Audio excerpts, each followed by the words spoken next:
Ka Sorkar Jylla kala palaja ka song pisa bah nyop kendai klur sanlak tingka shaga Garo Hills Autonomous District Council ni GHADC. Na ka bentawa kan siew pynkhuid no ya ka tulop pa pynsahteng jong ki Nongtrei. Na ka ni ka song pisa khalwei klur tingka lamang shaga jing siew bahaban ai shaga GHADC. Kat bah ripu pra klur sanlak tingka kadekum ka jing siew lupa ni advance ya ka baha khachna jong ki snem banwan.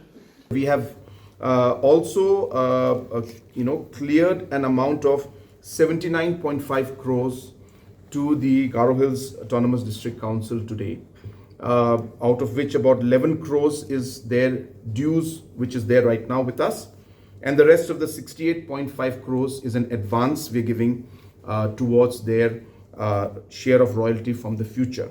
And so 79.5 crores has been sanctioned and money has been released to the escrow account. As you all know, an escrow account is a fancy name, but it's an account which is, in a way meant to be very, very particular for the salary disbursement, and an account which will be obviously, as I said, monitored in a manner so that the funds are used only for the salary purpose. So this has been done, and with this amount, the district council now will be in a position to release the 12 months backlog for their employees. ADCs have not come out with the report to us yet, and we will work with the ADCs. I want to be making very clear, as I said, the decision is very, very simple and very clear that this is not an additional amount that we're giving to them. This is an amount that is going from their own share. We are adjusting in the future the advance that we're giving to them. So this is their money. This is from their share, which we're releasing in advance.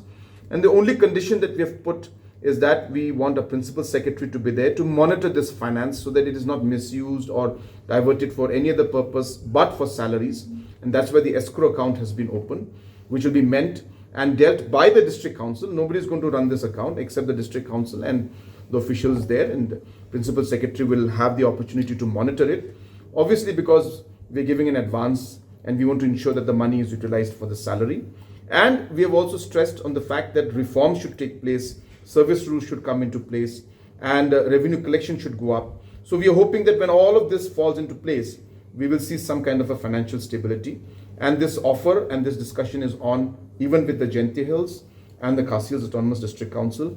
But as I said, we are not here to force anyone.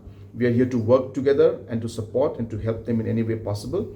If the councils agree, it's only then will we find a way to work together and to move forward.